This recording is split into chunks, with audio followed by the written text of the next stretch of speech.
हम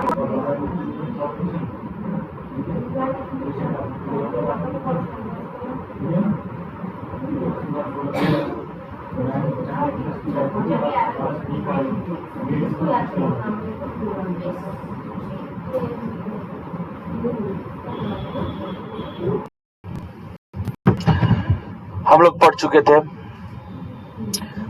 menstruation cycle के बारे में, मेंस्ट्रुएशन एब्नॉर्मेलिटीज, गायनेकोलॉजिकल डिसऑर्डर। लास्ट हम लोग चले थे पीसीओएस। उसके बाद हम लोग ओबीजी में एंटर करेंगे। किसमें करेंगे बताओ बच्चों? ओबीजी के अंदर। ओबीजी के अंदर आप लोगों को पता ही है कि ओबीजी में हम गायनिक पढ़ चुके थे। ओबी मतलब ऑब्स्टेट्रिशियन। क्या पढ़ेंगे? हाँ, ऑब्स्टेट्रिकल एंड गायनेकोलॉजी। ओबीजी की फुल फॉर्म क्या है? Obstetrical and gynaecology. तो बात करते हैं हम लोग ऑब्स्टेट्रिक में। चलते हैं हम लोग। ऑब्स्टेट्रिक मतलब study of pregnancy, pregnancy and pregnancy related disorder, treatment, labour, इन सब की स्टडी आपके क्या कहलाएगी? ऑब्स्टेट्रिक। क्या कहलाएगी बताओ? सबसे पहला टॉपिक लेते हैं ऑब्स्टेट्रिक में, obstetrical terminology. Obstetrical terminology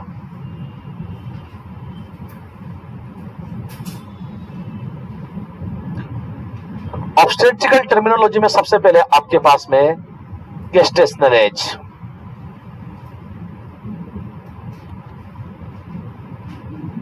gestational age क्या होता है बच्चों? देखो आपको बता दें, लास्ट इधर देखिए, फर्स्ट डे ऑफ LMP।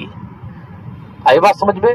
जो फर्स्ट डे होता है उसके LMP से लेकर 9 मंथ प्लस 7 डेज तक का जो समय है वो गेस्टेशनल एज कहलाता है। क्या कहलाता है बताओ? गेस्टेशनल एज निकालने के लिए आप लोग लास्ट मेंस्ट्रुएशन पीरियड का कौन सा डे काउंट करते हो? पहला दिन। उस पहले दिन से आप लोग 9 मंथ तक गिन लोगे और उसमें कितना जोड़ देते हो? 7 डेज। और इसी तरह से बच्चों आप लोग EDD भी निकालते हो। क्या निकालते हो बच्चों?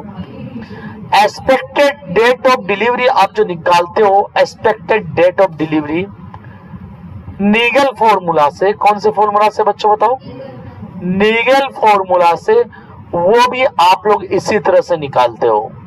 फर्स्ट डे ऑफ LMP में 9 मंथ प्लस 7 डेज जोड़कर, 9 मंथ प्लस 7 डेज जोड़कर।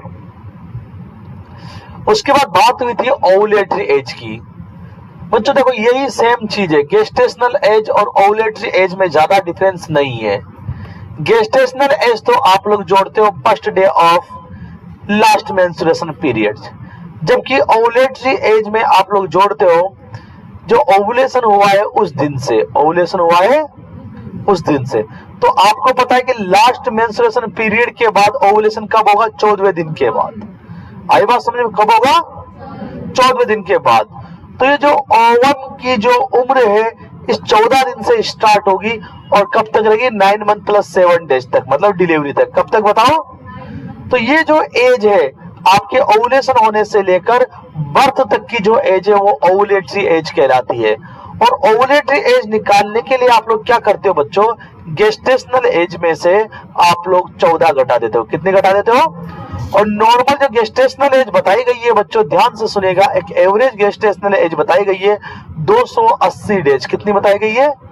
तो इस तरीके से आपके पास ओवुलेटरी जो ओवुलेटरी एज हो जाएगी बच्चों, 280 में से आप घटा देंगे 14। कितने घटा देंगे?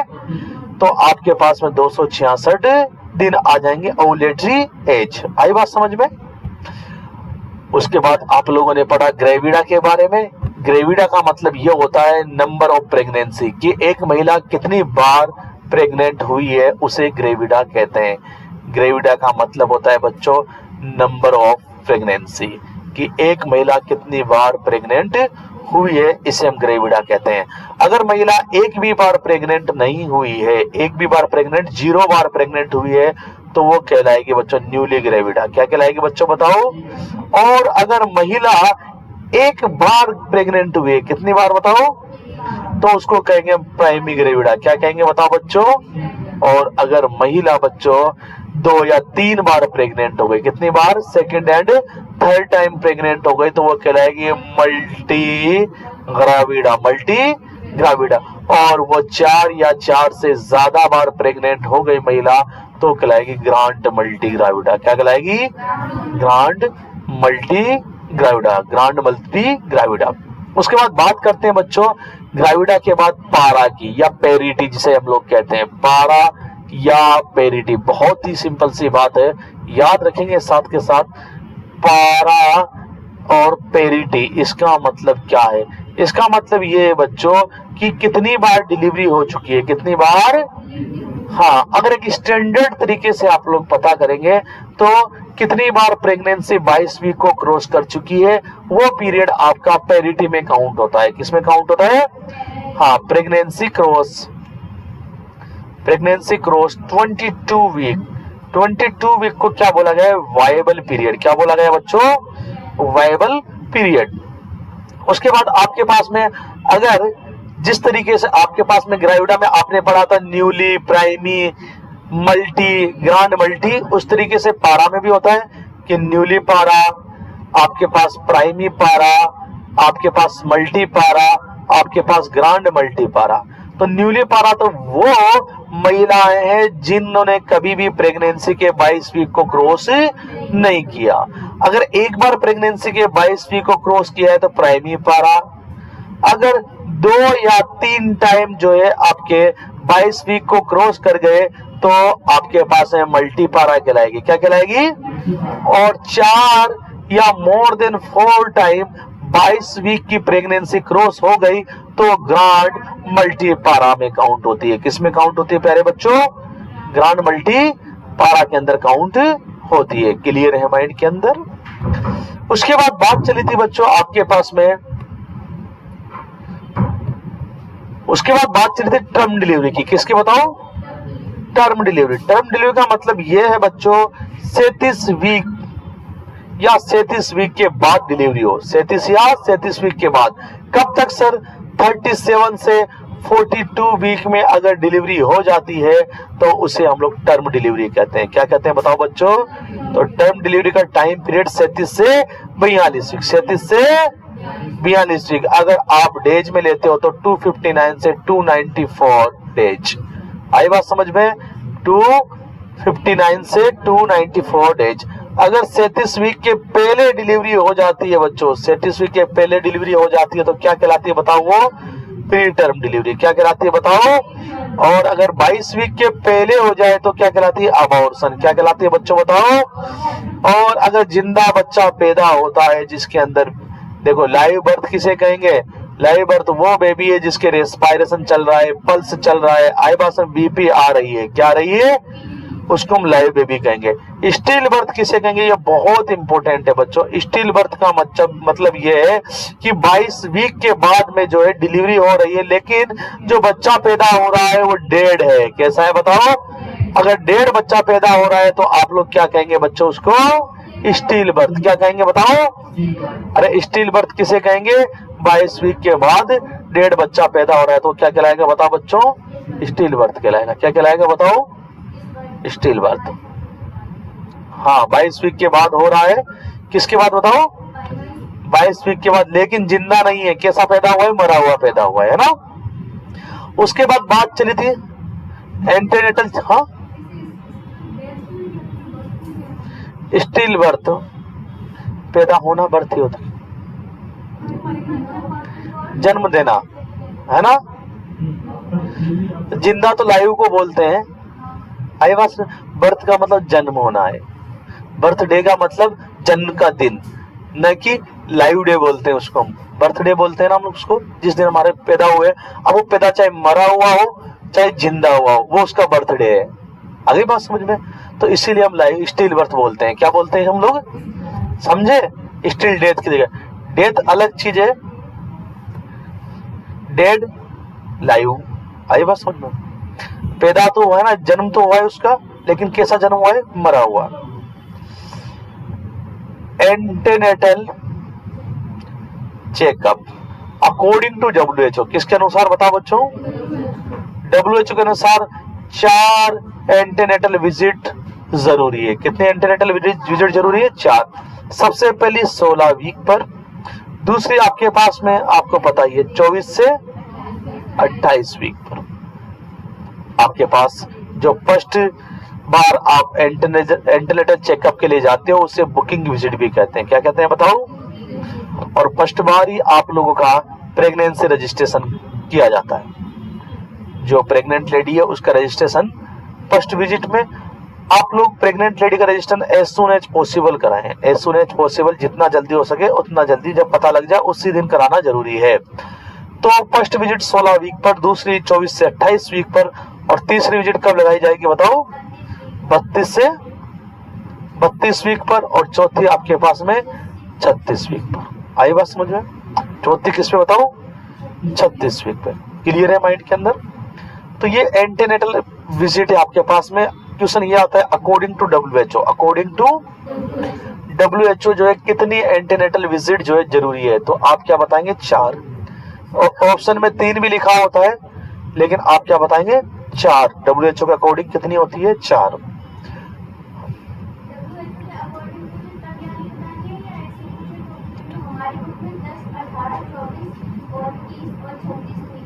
वो अलग सिस्टम है, हम वो जब एंटेनेटल केयर पढ़ेंगे तब हम उनको बताएंगे। लेकिन अकॉर्डिंग टू WHO अगर क्वेश्चन आए तो आप लोगों को 4 ही बतानी है। आई बात समझ में? या फिर ऐसे भी क्वेश्चन आया कि कितनी एंटेनेटल विजिट जरूरी है, तो तभी 4 ही बतानी है।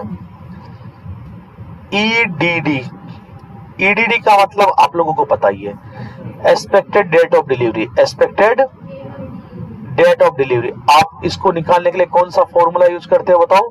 Nigel formula. कौन सा फॉर्मूला बताओ? ये क्वेश्चन आता है एग्जाम के अंदर कि कौन सा फॉर्मूला यूज किया जाता है? Nigel formula. और निगेल फॉर्मूला क्या है बताओ?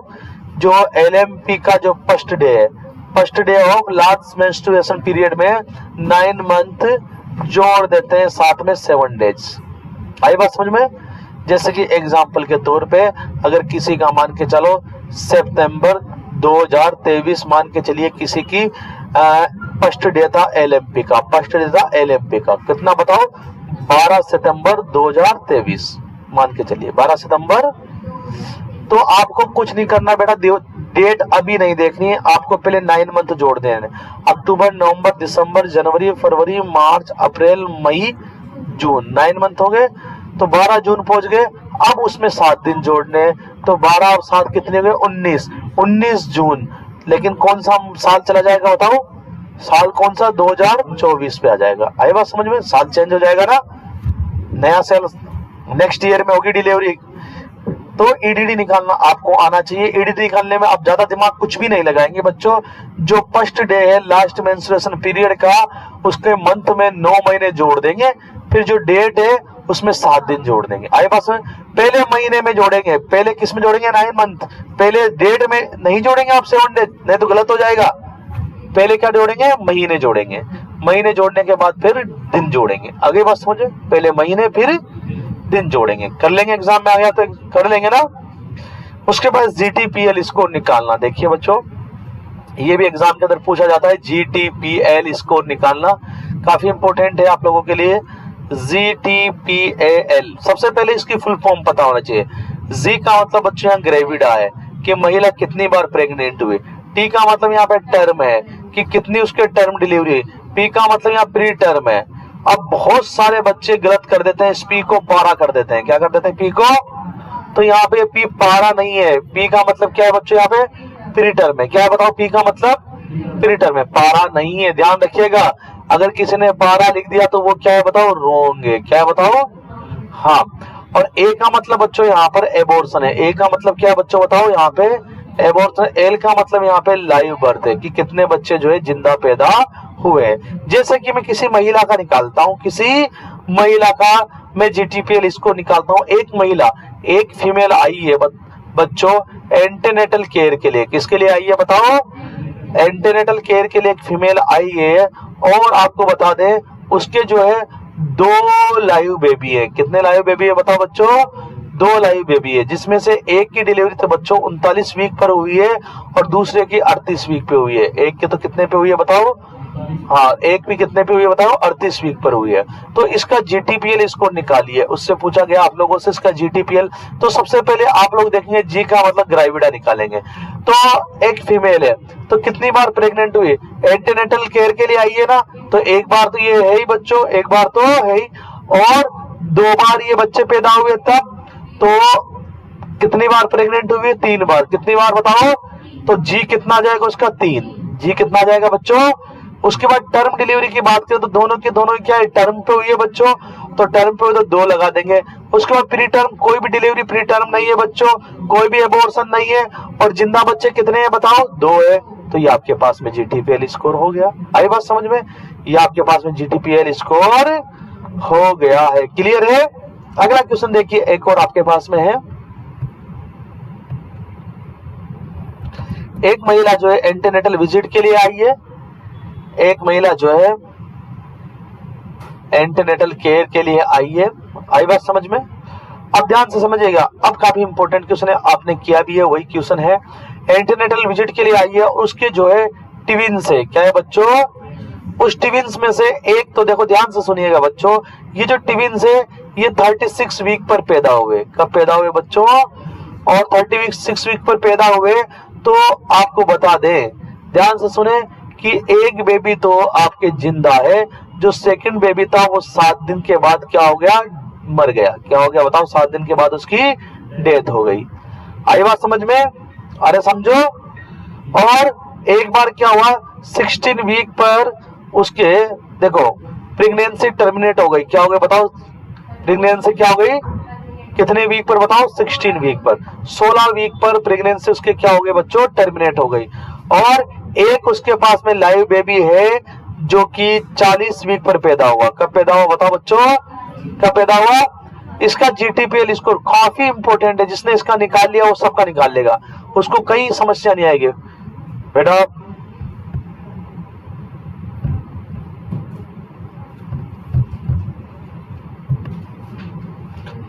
अब देखिए कैसे, देखो सबसे पहले आप उसका जी निकालिए। जी प्रेग्नेंट कितनी बार हुई?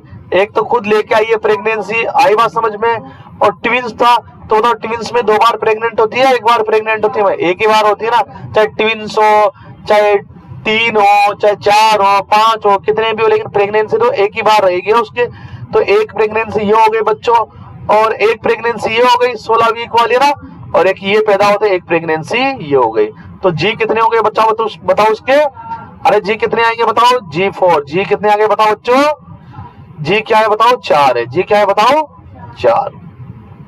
उसके बाद टर्म देखो, टर्म डिलीवरी कितनी हुई उसके, देखो इधर देखो, ये तो अभी लेके आई, अभी तो हुई नहीं।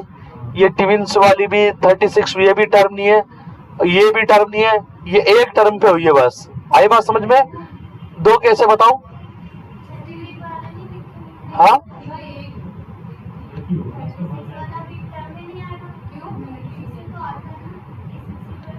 किताब खोल के देखी, कॉपी खोल के देखी, जैसे मोबाइल खोल के देखा।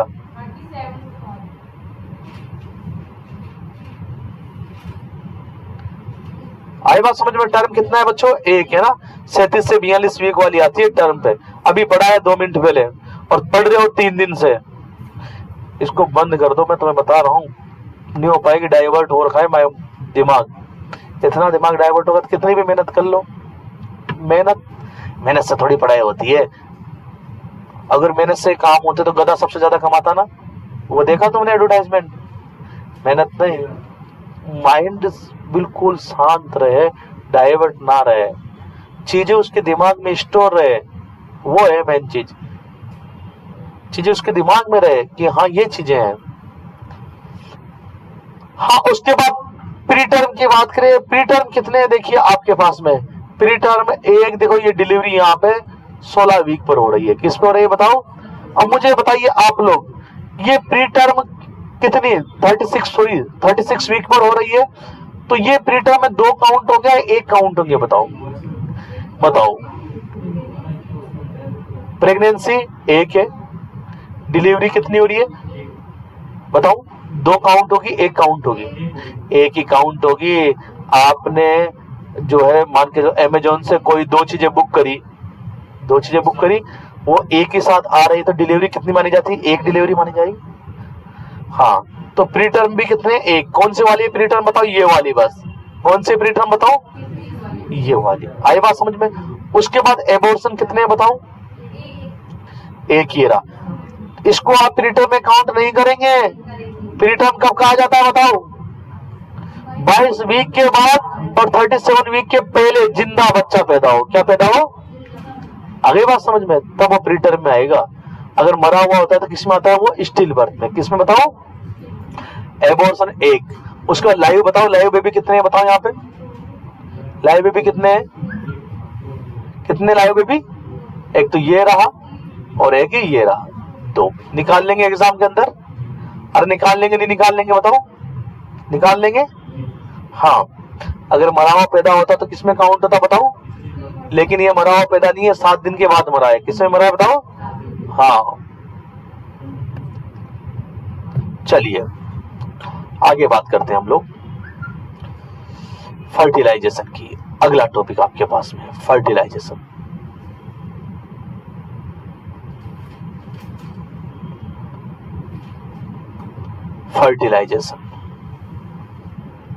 आगे बात समझ में? फर्टिलाइजेशन, फेकुंडेशन भी कहते हैं इसको।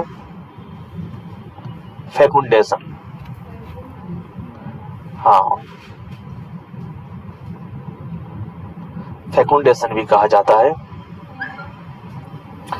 फर्टिलाइजेशन, बात करते हैं फर्टिलाइजेशन की। आपको पता ही है फर्टिलाइजेशन होने के लिए कितनी चीजों की जरूरत है बताओ? स्पर्म और ओवम की जरूरत है। स्पर्म भी होना चाहिए और ओवम भी होना चाहिए। तो देखिए, सबसे पहली चीज सामने देखिए, फर्टिलाइजेशन के लिए स्पर्म भी होना चाहिए और ओवम भी होना चाहिए। ओवम के लिए तो आपको पता है ओवुलेशन होना चाहिए, और ओवुलेशन के लिए ओवम कहां पड़ा रहेगा बताओ? ओवुलेशन के बाद ओवम कहां पड़ा रहता है? फैलोपियन ट्यूब में। आई बात समझ में? स्पर्म कहां से आते हैं बताओ? टेस्टिस से। कहां से आते हैं बताओ? टेस्टिस से। जैसे स्पर्म इजेकुलेट हो जाते हैं बच्चों, इजेकुलेट होने के बाद में 48 से 72 घंटे तक जीवित रहते हैं। कितने घंटे तक जीवित रहते हैं बताओ? जबकि ओवम जो है, ध्यान से सुनेंगे, 12 से 24 घंटे तक जीवित रहेगा। कितने घंटे तक? 12 से 24 घंटे तक जीवित रहता है ओवम। अगर ओवम जिंदा है, स्पर्म भी जिंदे स्पर्म जो है ओवम के पास पहुंच जाते हैं, तो हो जाता है यहाँ पे फर्टिलाइजेशन। जब सेक्सुअल इंटरकोर्स हुआ,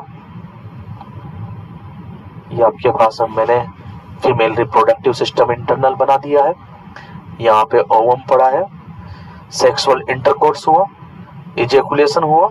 इजेकुलेशन के अंदर मिलियंस ऑफ स्पर्म जो है इजेकुलेट होते हैं। कितने बताओ बच्चों? हाँ, मिलियंस, 20 मिलियन के आसपास। कितने बताओ?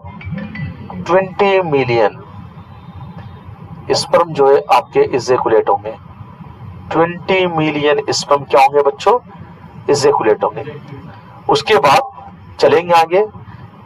सारे के सारे स्पर्म में मोबिलिटी नहीं होती है, कुछ स्पर्म कमजोर होते हैं, कुछ स्पर्म क्या होते हैं? ताकतवर होते हैं। तो केवल यहां पर फैलोपियन ट्यूब तक 1000 स्पर्म पहुंच पाते हैं। कितने बताओ? 1000 स्पर्म। चलते चलते इस ओवम के ऊपर बच्चों 300 स्पर्म, 200 से 300 स्पर्म यहाँ पे ओवम पर पहुंच पाते हैं। 200 से 300 स्पर्म पहुंच गए। अब देखिए बच्चों, यहां पर पहुंच चुके हैं 200 से 300 स्पर्म। ध्यान से सुनिएगा मेरी बात को। हाँ, आप लोग इसको 300 से 500 भी लिख सकते हैं। एवरेज जो है आपके पास में यहाँ पे 300 आते हैं। कितने आते हैं? एवरेज अगर बात करें तो 300। एवरेज आप लिखे तो 300। अब देखिए क्या होता है, यहाँ पे ये ओवम है और ये बहुत सारे स्पर्म आ गए। यहाँ पे मान के चले 300 स्पर्म है। कितने स्पर्म है बताओ? 300 स्पर्म है। आई बात समझ में? फर्टिलाइजेशन के अंदर 10 घंटे का समय लगता है। कितना बताओ? कंप्लीट है 10 घंटे का। बताओ आप लोगों को लिखा है आपके पास में। फर्टिलाइजेशन में कंप्लीट कितना समय लगता है बताओ? लिख लेंगे 10 घंटे का, 10 आवर्स का समय लगता है। तो देखिए यहां पर ये स्पर्म जो है 10 घंटे तक अंदर जाने की कोशिश करते हैं, और जब आप स्पर्म को देखेंगे बच्चों तो स्पर्म का जो हेड होगा क्या होगा बताओ? सिर होगा। हाँ, फर्टिलाइजेशन, ओवम का फर्टिलाइजेशन है। फर्टिलाइजेशन का मतलब क्या है? ओवम के फर्टिलाइजेशन का मतलब क्या है? ओवम में स्पर्म जाना। आई बात समझ में? इस हेड के ऊपर एक पार्ट पाया जाता है जिसको बोलते हैं एक्रोसोम। क्या बोलते हैं बच्चों? इस एक्रोसोम के अंदर एक एंजाइम निकलता है जिसका नाम है हाइल्यूरिनिडेज। हाइल्यूरिनिडेज एंजाइम। ये हाइल्यूरिनिडेज एंजाइम क्या करता है बच्चों? इधर देखिए, आपके ओवम की जो जोना पेलुसिडा है उसको गलाकर यहां पे होल बनाकर अंदर घुस जाता है। स्पर्म कहां घुस जाता है बच्चों? अंदर घुस जाता है। स्पर्म क्या हो जाता है? पेनिट्रेट हो जाता है। क्या हो जाता है? स्पर्म पेनिट्रेट हो जाता है। किसके अंदर बताओ? ओवम के अंदर।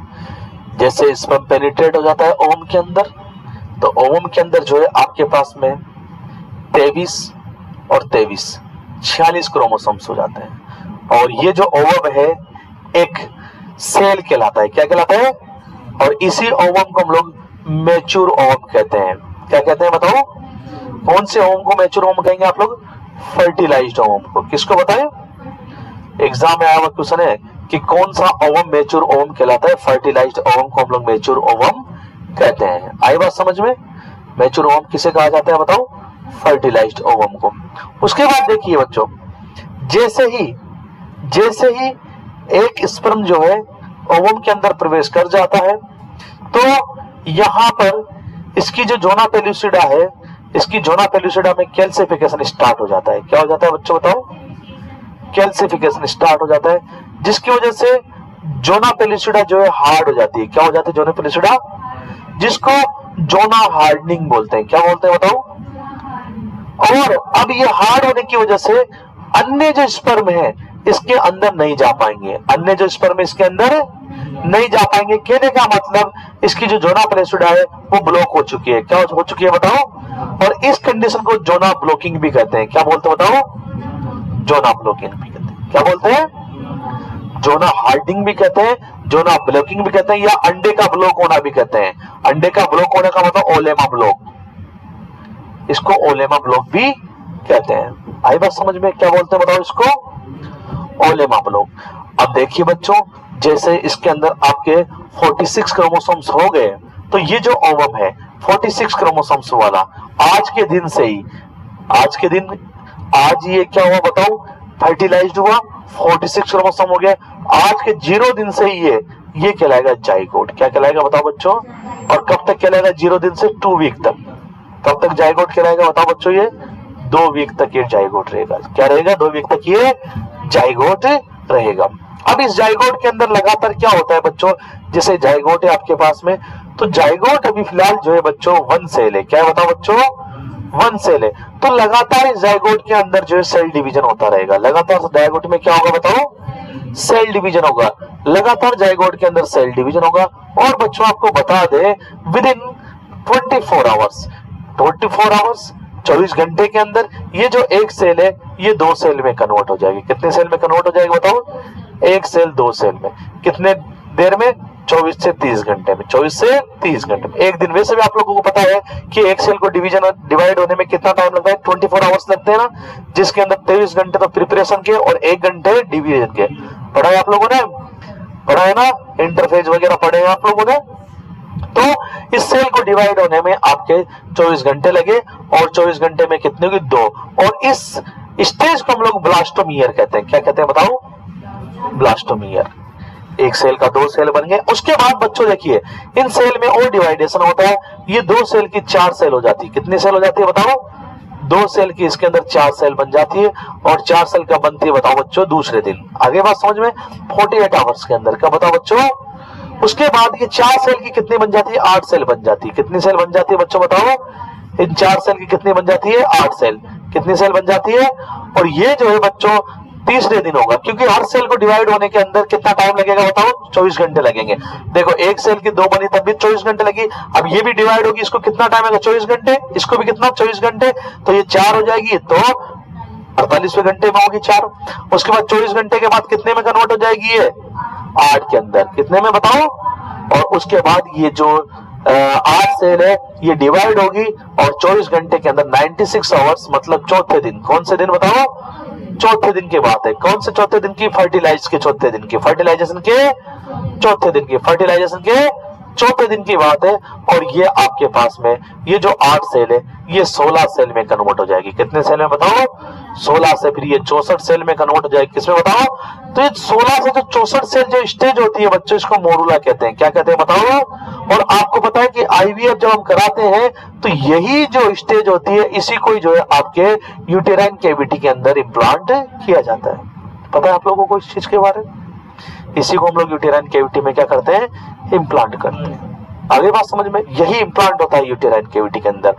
और उसके बाद क्या होता है बच्चों, जैसे मोरूला बन जाता है, तो आप ध्यान से देखिएगा बच्चों क्या होता है मोरूला बनने के बाद, ये आपके पास है मोरूला जो है फैलोपियन ट्यूब के एम्पुला पार्ट में पड़ा हुआ है, कहां पे पड़ा हुआ है बताओ, और इधर आपके पास में ओवेरी के अंदर आपके कॉर्पस लुटियम है, क्या है बताओ बच्चों, जो कि हाईली अमाउंट में प्रोजेस्टेरोन निकाल रही है, क्या निकाल रही है बच्चों, एस्ट्रोजन भी निकाल रही है, एस्ट्रोजन कम अमाउंट में निकाल रही है, प्रोजेस्टेरोन ज्यादा अमाउंट में, जिसकी वजह से जो सीलिया है फैलोपियन ट्यूब की, क्या है बताओ, सीलिया जो है मोबाइलाइज हो जाएगी, क्या हो जाएगी बताओ, मोबिलाइज, मोबिलाइज मतलब मूवमेंट करना स्टार्ट कर देगी, क्या करना स्टार्ट कर देगी, सीलिया के मूवमेंट करने के बाद ये जो ओवम है ये मूवमेंट करना स्टार्ट कर देगा, और मूवमेंट करता हुआ आपकी यूटेराइन कैविटी के अंदर आ जाएगा, कहां आ जाएगा बताओ, तो चौथे दिन ये मूवमेंट करना स्टार्ट कर देता है, और 5वें दिन ये यूटेराइन कैविटी के अंदर होता है, 5वें दिन ये यूटेराइन कैविटी में होता है। और ये यूटेराइन कैविटी में आने के बाद बच्चों इसके अंदर लगातार सेल डिवीजन तो चल ही रहा है, तुम्हें पता है हर दिन सेल क्या हो रही है, डबल हो रही है, हर दिन सेल क्या हो रही है बच्चों, डबल हो रही है, क्योंकि एक सेल को डिवाइड होने में कितने घंटे लगते हैं, 24 घंटे, तो हर सेल डिवाइड होती जा रही है और डबल होती जा रही है, सेल डिवीजन भी चल रहा है, साथ ही साथ में यहाँ पर इम्प्लांटेशन स्टार्ट हो जाता है, क्या स्टार्ट हो जाता है बच्चों, इम्प्लांटेशन, इम्प्लांटेशन स्टार्ट हो जाता है। इम्प्लांटेशन का मतलब होता है आपके फर्टिलाइज्ड ओवम का, किसका बच्चों बताओ, फर्टिलाइज्ड ओवम का यूट्रस की एंडोमेट्रियम से चिपक जाना, यूट्रस की, अरे इम्प्लांटेशन का मतलब क्या होता है बच्चों बताइए मुझे, फर्टिलाइज्ड ओवम का यूट्रस की एंडोमेट्रियम से चिपक जाना इम्प्लांटेशन कहलाता है, क्या कहलाता है बच्चों बताओ, क्या कहलाता है, इम्प्लांटेशन स्टार्ट हो जाता है, 5 से 6 दिन पे आपके इम्प्लांटेशन स्टार्ट हो जाएगा। इम्प्लांटेशन का मतलब ये है कि जो फर्टिलाइज्ड ओवम है, फर्टिलाइज्ड ओवम है कौन सी कंडीशन में था बताओ, 64 सेल स्टेज में चला गया था, वो आ गया था, उसमें और सेल डिवीजन हुआ, तो आपके पास में फर्टिलाइज्ड ओवम का एंडोमेट्रियम से चिपक जाना इम्प्लांटेशन कहलाता है। और इम्प्लांटेशन का दूसरा नाम निडेशन भी है, क्या है बताओ, इसको निडेशन भी कहते हैं, क्या कहते हैं बताओ। तो 5 से 6 दिन पर ये इम्प्लांटेशन स्टार्ट हो जाता है, और 10 से 11 दिन पर ये इम्प्लांटेशन क्या हो जाता है बच्चों, कंप्लीट हो जाता है। लेकिन आपको एक बात ध्यान रखने योग्य बात यह है कि इम्प्लांटेशन होने से पहले जो आपका फर्टिलाइज्ड ओवम यूटेराइन कैविटी के अंदर आया है उसमें कुछ चेंजेस देखने को मिलते हैं, उसमें कुछ चेंजेस, ऐसे ही वो जो है इम्प्लांट नहीं हो पाता।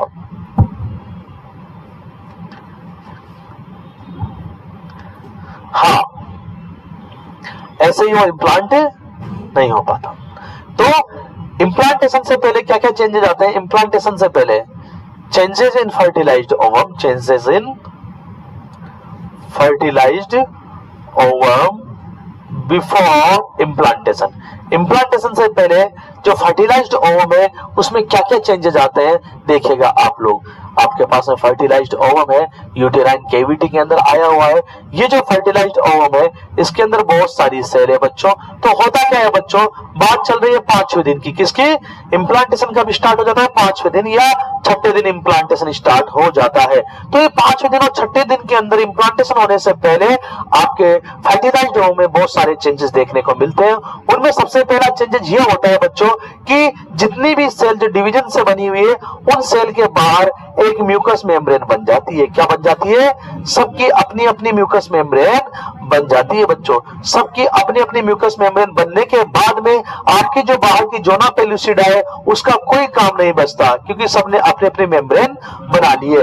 और ये जो छठे दिन या पांचवें दिन, फिफ्थ डे या सिक्स डेज पे ये जोना पेलिसिडा क्या हो जाती है, डिसअपियर हो जाती है। मेनली पांचवें दिन रखा गया है। कौन सा दिन रखा गया है? पांचवें दिन पर ये जोना पेलिसिडा डिसअपियर हो जाती है और इस बात को हम लोग बोलते हैं जोना हैचिंग। क्या बोलते हैं बच्चों? जोना हैचिंग हो जाता है। जैसे ये जोना पेलिसिडा हट जाती है तो आपका जो है ये जो डिवाइडेशन वाली जो चीज है, ये जो बना हुआ जो है म्यूकस मेम्ब्रेन से गिरी हुई जो सेल का एक बना हुआ जो प्रोडक्ट है, इसे हम लोग ब्लास्टोसिस्ट कहते हैं। क्या कहते हैं बच्चों बताओ? और ब्लास्टोसिस्ट में धीरे धीरे चेंजेस होना स्टार्ट होते हैं।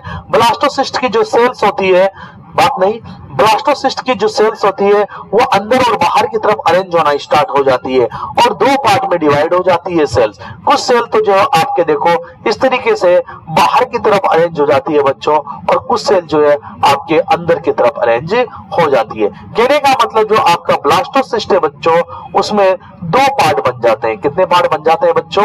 दो पार्ट। कौन कौन से दो पार्ट बन जाते हैं बच्चों? Outer and inner, outer and inner, outer and inner, दो पार्ट बन जाते हैं। कितने पार्ट बन जाते हैं बताओ?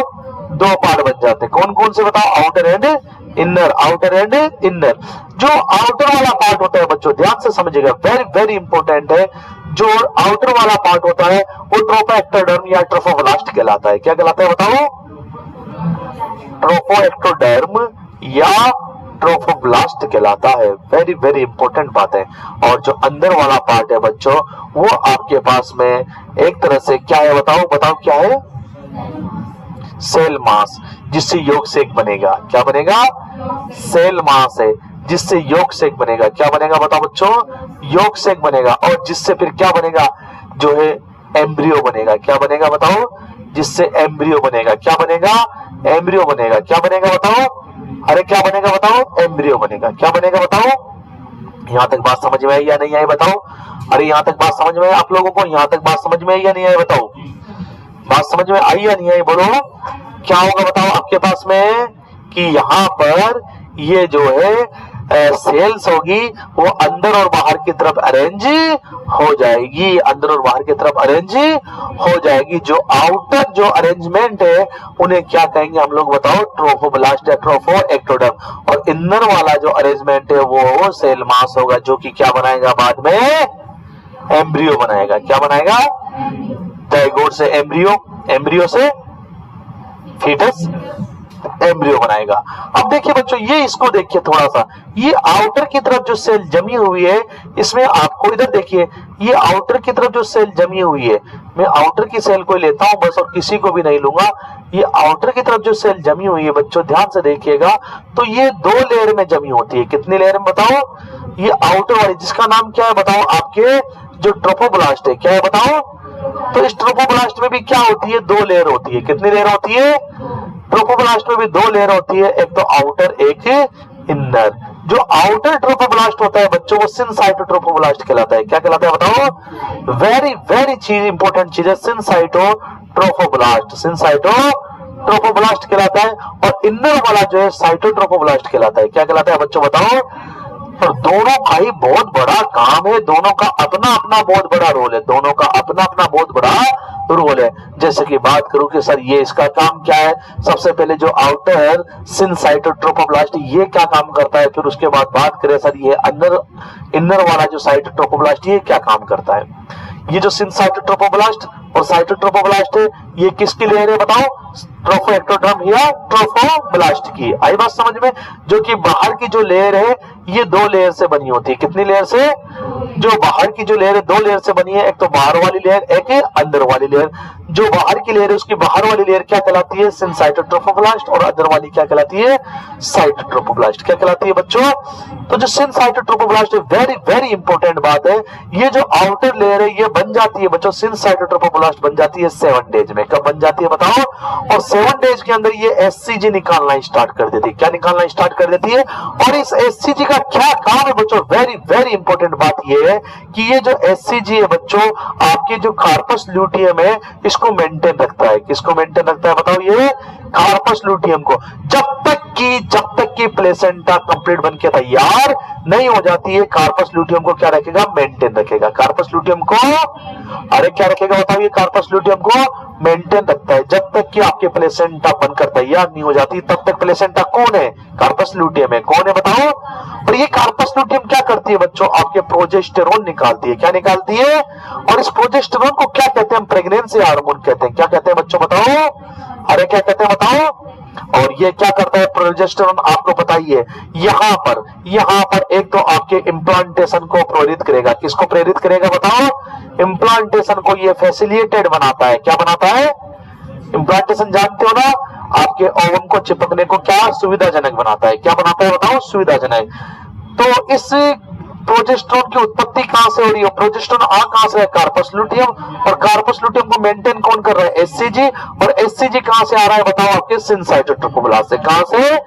तो आप जब देखो ब्लड की जांच कराएंगे बच्चों, इधर देखिए, अगर किसी की प्रेगनेंसी की जांच करानी है आपको 7वें दिन, कौन से दिन बताओ?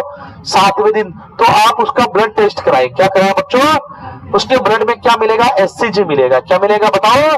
और अगर आपको स्ट्रिप टेस्ट करना है, कौन सा? प्रेग्रा न्यूज वगैरह जो आते हैं ना, प्रेग्रा न्यूज वगैरह, अगर आपको स्ट्रिप टेस्ट करना है तो आपको 9वें दिन करना पड़ेगा। कौन से दिन करना पड़ेगा? क्योंकि आपका जो 9वें दिन जो है आपका एचसीजी यूरिन में मिलेगा। किस में मिलेगा? जो आपके स्ट्रिप टेस्ट होते हैं, प्रेग्रा न्यूज वगैरह आपने देखा होगा, आते हैं मार्केट के अंदर, उनको किससे टेस्ट करते हैं? हम यूरिन से। किससे टेस्ट करते हैं? प्रेग्नेंट महिला के यूरिन से टेस्ट किया जाता है। और यूरिन में क्या रहता है? उसके एचसीजी रहता है। वो एचसीजी जब आप इसमें डालोगे, इस प्रेग्रा न्यूज में आप एचसीजी डालोगे, तो इस प्रेग्रा न्यूज में क्या होते हैं? एचसीजी के वो होते हैं डिटेक्टर। क्या होते हैं? एचसीजी के कुछ ऐसे केमिकल होते हैं जो एचसीजी के साथ में क्रिया करके लाल लाइन दे देते हैं। क्या दे देते हैं बताओ? तो अगर रेड कलर की लाइन यहाँ पे दिखती है तो आप क्या कहते हैं कि एचसीजी बन रहा है। क्या बन रहा है? तो एचसीजी तो कब बनेगा? जब सिनसाइटोट्रोपोब्लास्ट होगी। और सिनसाइटोट्रोपोब्लास्ट कब बनेगा? जब प्रेगनेंसी होगी। तो आप क्या कहते हैं कि हाँ प्रेगनेंसी है। क्या है बच्चों बताओ? तो सिनसाइटोट्रोपोब्लास्ट का काम देखा आप लोगों ने? क्या काम है? बहुत काम की चीज है। एचसीजी निकाल रही है। क्या निकाल रही है? और एचसीजी का काम देखा आपने? देखा नहीं देखा? एचसीजी, एचसीजी की फुल फॉर्म क्या है बताओ? क्या है ये एचसीजी? क्या है ये एचसीजी? हार्मोन है। क्या है ये?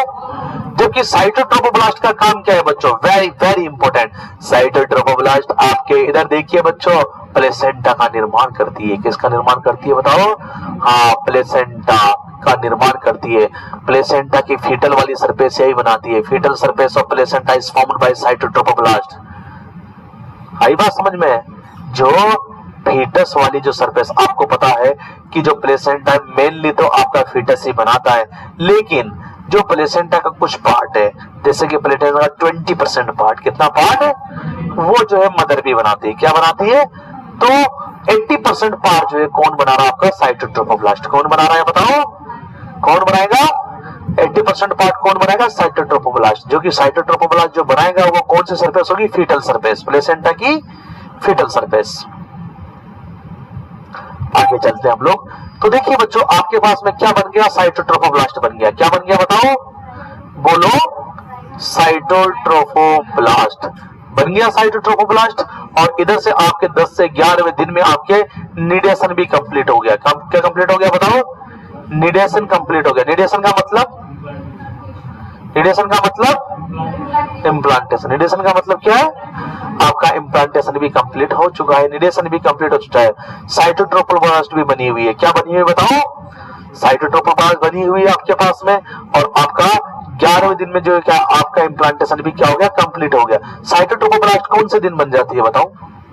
अरे 5 से 6 दिन में ही, चिपकने से पहले ही। चिपकने से पहले ही। और कंप्लीट चिपकाओ कब होता है? कंप्लीट चिपकाओ कब होगा? 10 से 11 दिन में ना, जिसको क्या बोलेंगे आप लोग? इम्प्लांटेशन कंप्लीट हो गया। तो क्या होता है बच्चों? देखो, जब इम्प्लांटेशन कंप्लीट हो जाता है, ध्यान से सुनिएगा मेरी बात को, इम्प्लांटेशन कंप्लीट हो जाता है तो इधर देखिए, इधर इम्प्लांटेशन कंप्लीट हुआ, इधर देखिए मेरी बात को ध्यान से सुनिए, और आपके जो है साइटोट्रोपोब्लास्ट जो है प्लेसेंटा का फॉर्मेशन स्टार्ट कर देगा। क्या कर देगा बताओ? हाँ, प्लेसेंटा का फॉर्मेशन स्टार्ट कर देगा। आपके यहाँ पे 11वें दिन से ही, 11वें दिन में क्या बनना स्टार्ट हो जाएगी? Primary villi. क्या बनना स्टार्ट हो जाएगी? अरे 11वें दिन में क्या बनना स्टार्ट हो जाएगी? Primary villi. आप 13वें दिन लिखा होगा ना, 11 से 13 दिन पे जो है प्राइमरी विलाई बनना स्टार्ट हो जाती है। आपकी प्राइमरी विलाई से आप मान लो कि यहीं से प्लेसेंटा का जनरेशन स्टार्ट हो गया। क्या स्टार्ट हो गया बताओ? हाँ, आपके पास में इधर देखो, जो प्राइमरी विलाई है, ध्यान से सुनिएगा, ये अवस्कुलर होती है। क्या होती है बताओ? जिस तरीके से इधर देखिए आपके पास में, ये आपके पास में ओवम इम्प्लांट हो गया था। इधर देखो, इधर देखो, इधर देखो, तो ये आपके पास में सिनसाइटोट्रोफोब्लास्ट है। क्या है बताओ बच्चों? सिनसाइटोट्रोफोब्लास्ट सामने देख लिए। और ये आपके पास में साइटोट्रोफोब्लास्ट है। क्या है बताओ बच्चों? इन साइटोट्रोफोब्लास्ट से क्या बनना स्टार्ट हो जाता है? Primary villi. क्या बनना स्टार्ट हो जाती है बताओ? क्या बनना स्टार्ट हो जाती है? Primary villi. क्या बनना स्टार्ट हो जाती है? Primary villi. लेकिन ये जो प्राइमरी विलाई होती है ये अवस्कुलर, अवस्कुलर का मतलब इनमें ब्लड वेसल्स नहीं होती है। उसके बाद 16वें दिन ये प्राइमरी विलाई किस में कन्वर्ट हो जाती है? सेकेंडरी विलाई में। किसमें बताओ? और इनके अंदर ब्लड वेसल्स जो है डेवलप हो जाती है। ये क्या हो जाती है? वस्कुलर होती है। क्या होती है बताओ? अरे क्या होती है बताओ? हाँ, ब्लड वेसल्स रहती है इसके अंदर। और उसके बाद बच्चों ध्यान से सुनिएगा, उसके बाद 21वें दिन 21 डेज पर थर्सरी विलाई बन जाते हैं। थर्सरी विलाई का मतलब क्या है? छोटे छोटे बाल के समान स्ट्रक्चर बन जाते हैं, थर्सरी विलाई। और ये थर्सरी विलाई क्या है? ध्यान से सुनिएगा बच्चों, वेरी वेरी इंपॉर्टेंट है। ये थर्सरी विलाई बहुत इंपॉर्टेंट है। ये ऐसी विलाई होती है जिनमें जो ब्लड वेसल्स थी, जिनकी जो ब्लड वेसल्स थी इनमें ब्लड वेसल्स, इनमें भी ब्लड वेसल्स है। इन ब्लड वेसल्स में जो है ब्लड फ्लो होना स्टार्ट हो जाता है। क्या स्टार्ट हो जाता है? ब्लड फ्लो स्टार्ट हो जाता है। थर्सरी विलाई में क्या स्टार्ट हो जाता है? ब्लड फ्लो स्टार्ट हो जाता है। और जो है फीटस अपना ब्लड बनाना स्टार्ट कर चुका है। फीटस ने अपना ब्लड बनाना, ब्लड का फॉर्मेशन कब स्टार्ट होता है बताओ? आई बात समझ में? ब्लड का फॉर्मेशन स्टार्ट हो गया तो ब्लड फ्लो स्टार्ट हो गया आपके जो है फीटस की तरफ से। इधर देखो, ये बन गए और यहाँ पर अभी तक देखो ऐसे ही अभी ऐसा ही अभी इनमें ब्लड बनने लग गया। क्या बनने लग गया बताओ? और ये ब्लड जो है किस में आने लगा बताओ? थर्सरी विलाई में। किस में आने लगा? आगे बात समझे? थर्सरी विलाई के अंदर। आगे बात समझ में? और ये जो थर्सरी विलाई होती है, इनके ही ग्रुप को, ध्यान से सुनिएगा मेरी बात को, इनके ग्रुप को हम कोटिलिडोन कहते हैं। क्या कहते हैं बताओ? थर्सरी विलाई के ही ग्रुप को हम लोग क्या बोलते हैं बताओ? कोटिलिडोन। क्या बोलते हैं बताओ? अरे क्या बोलते हैं बताओ? कोटिलिडोन। किसको बोलते हैं कोटिलिडोन्स बताओ? थर्सरी विलाई के ग्रुप को। कितने ग्रुप को बोलते हैं बताओ? कितने को बताओ? 3 से 4 थर्सरी विलाई। और इन थर्सरी विलाई को स्टेम विलाई भी कहते हैं। क्या कहते हैं बताओ? इनको स्टेम विलाई क्यों कहा गया? क्योंकि इसी से प्लेसेंटा का निर्माण होगा। इसी से क्या होगा बताओ? हाँ, प्लेसेंटा के अंदर बहुत सारे स्टेम विलाई पाए जाते हैं, इनके ग्रुप पाए जाते हैं जिसको कोटिलिडोन कहते हैं। क्या कहते हैं? और यही कोटिलिडोन फंक्शनल एंड स्ट्रक्चरल यूनिट है। किसकी बताओ? फंक्शनल एंड स्ट्रक्चरल यूनिट है किसकी बताओ? प्लेसेंटा की। किसकी? क्योंकि प्लेसेंटा इन्हीं से डेवलप होगी, प्लेसेंटा इन्हीं से डेवलप होगी। अभी प्लेसेंटा पूरी तरीके से डेवलप भी नहीं हुई है। उससे पहले आपके जो है कोटिलिडोन, आपकी जो थर्सरी विलाई है, उनमें ब्लड सप्लाई स्टार्ट हो जाती है। क्यों? क्योंकि ये जो आपके पास में फीटस जो ये जो बना है अभी एम्ब्रियो, क्या बना है बताओ? ये जो एम्ब्रियो बना हुआ है, ये जो जाइगोट से एम्ब्रियो बना हुआ है, ये जो एम्ब्रियो आपके पास, इसने ब्लड बनाना स्टार्ट कर दिया। क्या बनाना स्टार्ट कर दिया बताओ? ब्लड फॉर्मेशन स्टार्ट कर दिया। अब जब ब्लड फॉर्मेशन स्टार्ट कर तो चलेगा ब्लड, क्योंकि एक जगह अगर ब्लड जमा रहेगा तो खराब हो जाएगा, तो ब्लड जो है इसके अंदर चलना स्टार्ट हो जाएगा। फीटस से आपकी थर्सरी विलाई में जो है ब्लड आना जाना स्टार्ट हो गया है। इधर आपके पास में यहाँ पर थर्सरी विलाई के बाद कौन है बताओ? सिनसाइटोट्रोफोब्लास्ट है। कौन है बताओ? और इधर जो है आपके पास में, इधर देखो, ये सिनसाइटोट्रोफोब्लास्ट के बाद आपके पास कौन है बताओ? एंडोमेट्रियम है। कौन है बताओ बच्चों? और एंडोमेट्रियम के बाद आपके ब्लड वेसल से, किसकी ब्लड वेसल से? मां की। ये आपके पास में यूटेराइन आर्टरी है। क्या है बताओ? और ये आपके पास में यूटेराइन वेन है। आपकी जो यूटेराइन आर्टरी है माता जी की, वो ग्लूकोज, प्रोटीन, ऑक्सीजन लेके आ रही है, और आरबीसी डब्ल्यूबीसी सब कुछ है। लेकिन सिनसाइटोट्रोफोब्लास्ट जो है इनको रोक लेती है।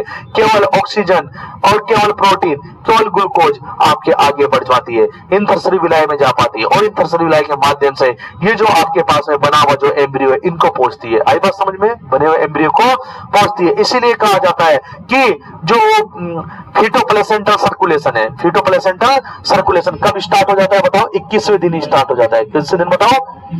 आई बात समझ में? फीटस से प्लेसेंटा के बीच में ब्लड सर्कुलेशन कब स्टार्ट हो जाता है? 21 से 22वें दिन पे ही स्टार्ट हो जाता है। आपका हार्ट बीट स्टार्ट हो जाती है। क्या स्टार्ट हो जाती है बताओ? ब्लड का बनना स्टार्ट हो जाता है, ब्लड का बनना स्टार्ट हो जाता है। आई बात समझ में? हार्ट बीट स्टार्ट हो जाती है, ब्लड का बनना स्टार्ट हो जाता है, बच्चे में जान आ जाती है। क्या आ जाती है बच्चे के अंदर? जान। और ये बच्चा जान आने के बाद माँ से चीजें लेना स्टार्ट कर देता है, माँ से चीजें लेना स्टार्ट करता है, क्योंकि जान आ चुकी, तब काम करेगी सेल इसकी। और इसकी सेल को क्या चाहिए बताओ? पहले तो सेल किस वजह से डिवाइड हो रही थी? प्रोजेस्टेरोन और एस्ट्रोजन की वजह से डिवाइड होती रही, लेकिन अब सेल इतनी सारी हो गई कि अब वो काम करना स्टार्ट कर चुकी है। काम क्या करना की स्टार्ट कर? हार्ट रखना स्टार्ट कर चुका है, ब्लड का फॉर्मेशन स्टार्ट हो चुका है। ब्लड का फॉर्मेशन कहां से स्टार्ट होगा बताओ? इसके अंदर एम्ब्रियो में, एम्ब्रियो के अंदर ब्लड का फॉर्मेशन कहां से स्टार्ट होगा बताओ?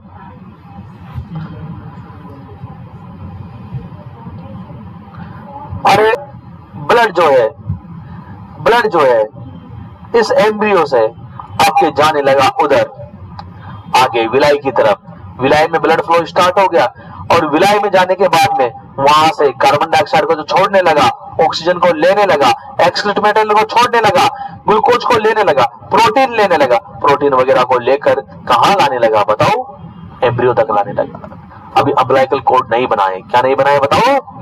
अभी अम्बिलाइकल कॉर्ड का फॉर्मेशन नहीं हुआ है, तब तक यही कार्यक्रम चलता रहेगा, यही कार्यक्रम चलता रहेगा विलाई के माध्यम से। किसके माध्यम से बताओ?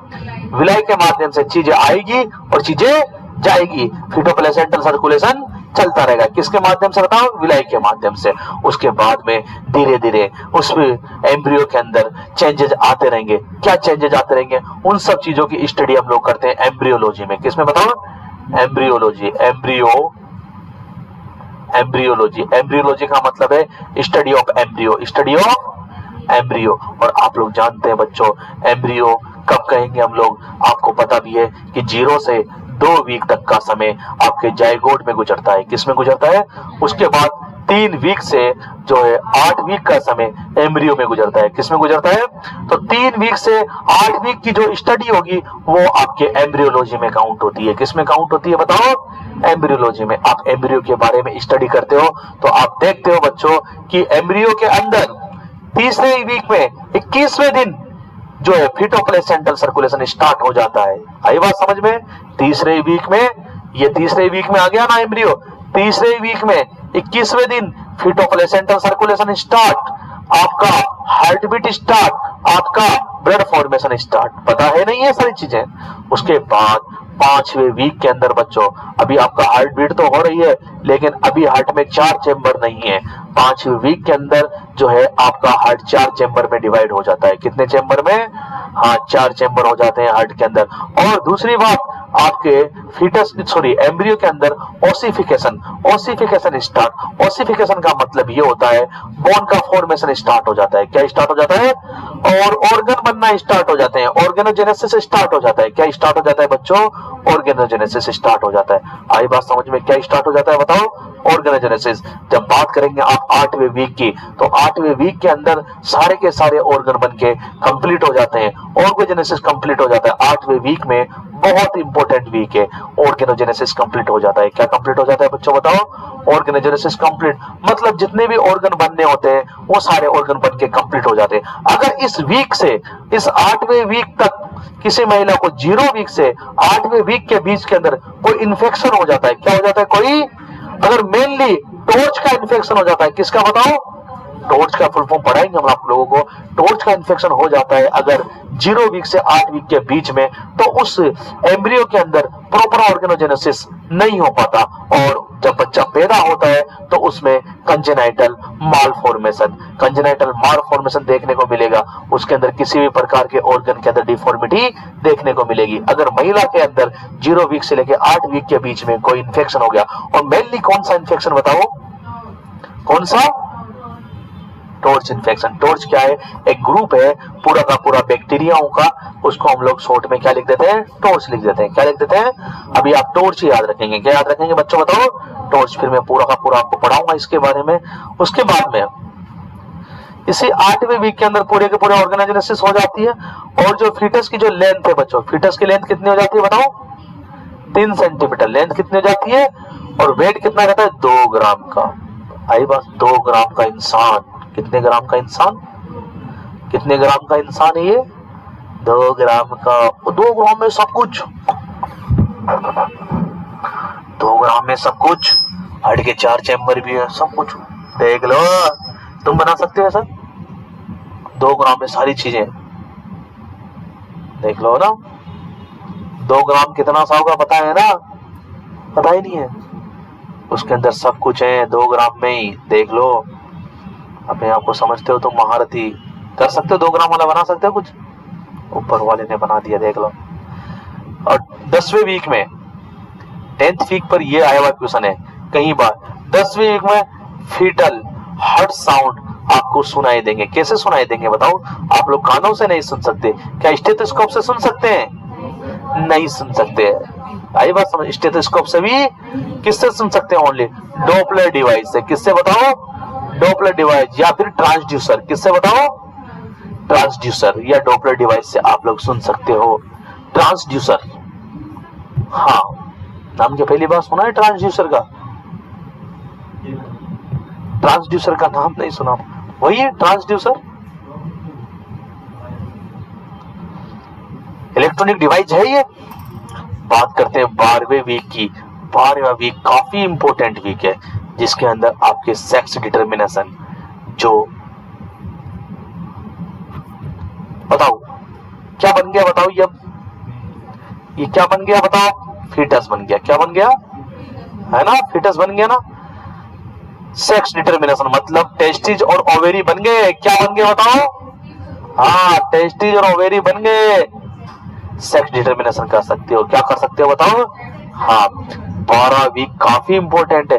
सारी की सारी ग्लैंड जहां से भी सिक्रेशन होना है, सिक्रेशन स्टार्ट। इंसुलिन का सिक्रेशन स्टार्ट, इंसुलिन का सिक्रेशन स्टार्ट, यूरिन का फॉर्मेशन स्टार्ट, यूरिन का सिक्रेशन स्टार्ट। 12वें वीक में thyroxine hormone, thyroxine hormone start. भैया thyroxine hormone start. Thyroxine hormone क्या काम करता है फीटस में बताओ? फीटस में थायरोक्सिन हार्मोन का काम बता सकता है कोई?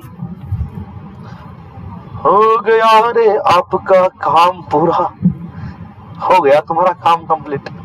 फीटस में थायरोक्सिन हार्मोन, अरे ब्रेन का विकास कराता है, ब्रेन डेवलपमेंट, ब्रेन फॉर्मेशन का काम इसी का है, थायरोक्सिन का। क्योंकि थायरोक्सिन हार्मोन आयोडीन से बनता है। किससे बनता है? और फीटस के ब्रेन को बनाने का काम, ब्रेन के विकास का काम किसका है बताओ? आयोडीन का है। तो आयोडीन क्या खुली फॉर्म में थोड़ी पाई जाती है? थायरोक्सिन हार्मोन की फॉर्म में होती है ना iodine. Triiodothyronine, tetraiodothyronine. इसीलिए थायरोक्सिन हार्मोन का काम क्या है फीटस में? क्या काम है थायरोक्सिन हार्मोन का फीटस में बताइए? क्या काम है? ब्रेन का डेवलप। आया हुआ क्वेश्चन है, मुझे पता है, फिर भी तुम लोग गलत करोगे। तुमसे मैं इतनी आशा नहीं रख सकता कि तुम लोग इसको सही करके आओगे एग्जाम में आ गया। तो मुझे पता है तुम्हें यही पता नहीं है कि ब्लड कहाँ बनता है एम्ब्रियो के अंदर। तो ये तो ऑब्वियसली आप गलत करके आएंगे। तो यूरिन का फॉर्मेशन कब बताओ? 12 वीक। प्लेसेंटा कंप्लीट बनके तैयार, प्लेसेंटा तैयार है। प्लेसेंटा क्या है? तैयार है। तो फिर कार्पस ल्यूटियम का क्या हो जाएगा आप बताइए? प्लेसेंटा बन जाएगी तो कार्पस ल्यूटियम का क्या होगा? तो क्या होगा उसका?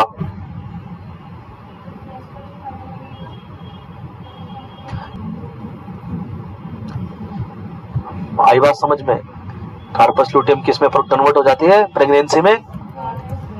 हाँ, और एल्बिगेंस कब बनती है?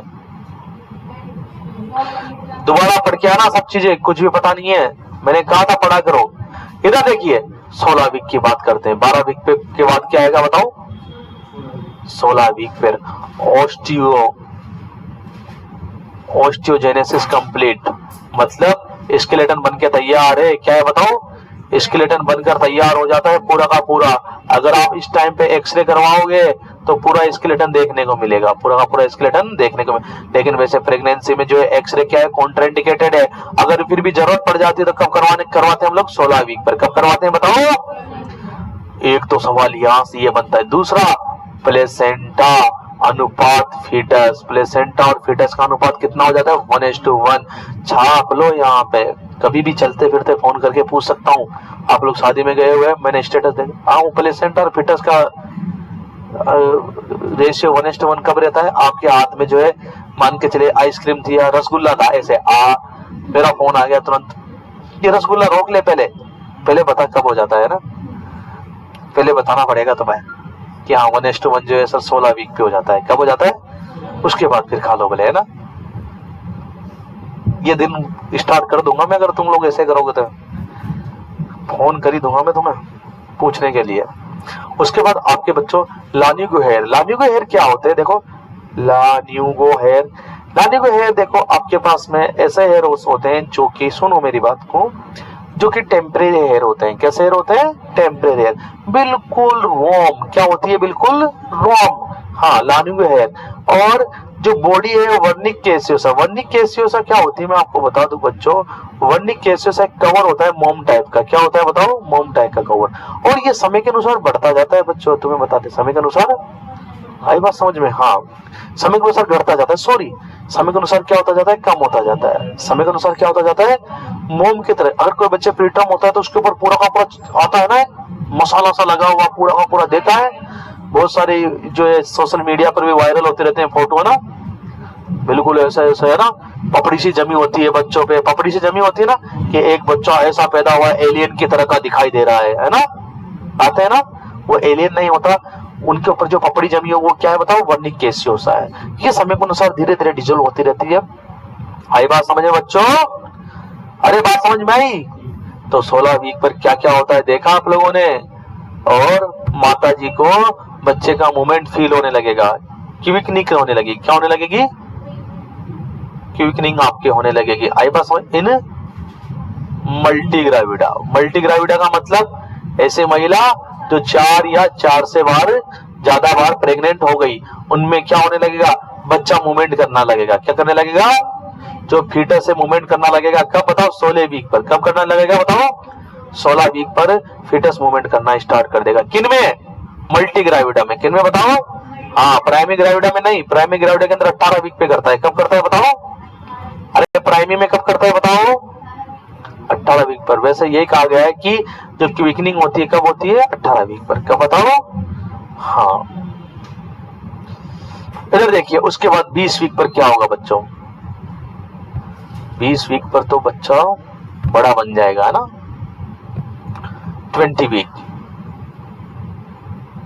20 वीक पर बच्चा एक तो सुनना स्टार्ट कर देगा, हियरिंग स्टार्ट कर देगा, सुनना स्टार्ट कर देगा। आई बात समझ में? और एक बात और दोनों सुनो, बहुत इंपॉर्टेंट, ध्यान से सुनना, कान भी स्टार्ट हो जाएंगे। और दूसरी बात, fetal heart sound, fetal heart sound को हम लोग अब स्टेथोस्कोप से सुन सकते हैं। किससे बताओ? या फिर फीटोस्कोप। जाना देखा है फीटोस्कोप कभी? क्या फीटस को देखने के काम आता है क्या फीटोस्कोप?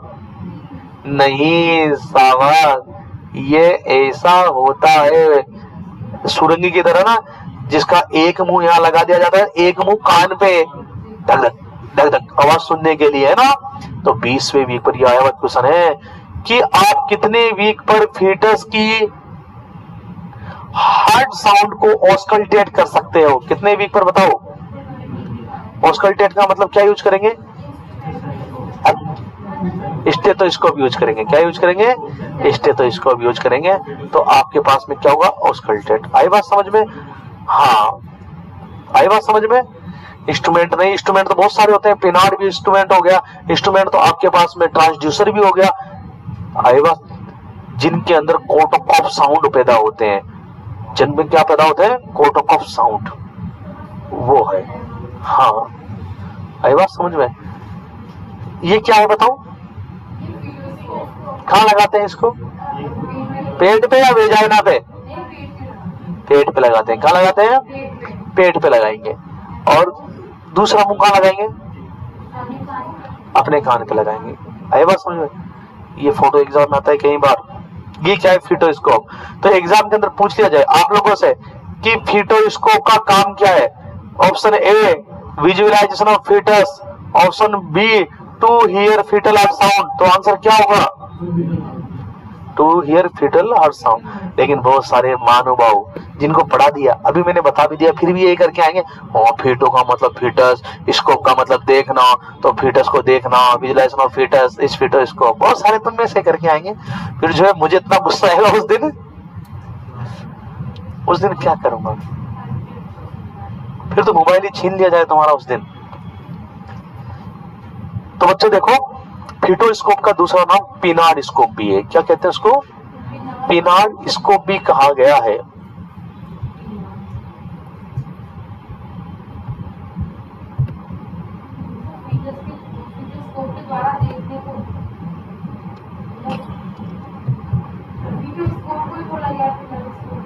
मेन चीज है, ध्यान रखना, यहां से जो सबसे मेन क्वेश्चन बनता है यही बनता है कि हम फीटोस्कोप या स्टेथोस्कोप के द्वारा फीटल हार्ट साउंड को सुन सकते हैं। आई बात समझ में? सुन सकते हैं, असेस कर सकते हैं, गिन सकते हैं, कैसे भी क्वेश्चन आ सकता है कि सर आपने तो ये कहा सुन सकते हैं, यहां तो ये लिखा हुआ है, तो करे तुरंत गलत। चलिए बात नहीं है। इसी 20वें वीक में आपके लंग्स के सर्फेक्टेंट बनना स्टार्ट हो जाते हैं। क्या बनना स्टार्ट हो जाता है? सर्फेक्टेंट क्या है मुझे बताओ? हाँ, ये पढ़ा दिया मैंने, रेस्पिरेटरी सिस्टम में पढ़ाया था मैंने इस चीज को। अब मुझे बताएंगे, अब 8 वीक के बाद जो भी चीजें हो रही है सब किस में हो रही है? फीटस में हो रही है। तो लंग्स जो है, लंग्स की जो एलुलाई है, उसकी जो टाइप सेकंड सेल है बच्चों, वो सर्फेक्टेंट बनाना स्टार्ट कर देती है। क्या बनाना स्टार्ट कर देती है? और सर्फेक्टेंट का काम क्या है बताओ? काम क्या है सर्फेक्टेंट का? एलुलाई को पिचकने से बचाती है।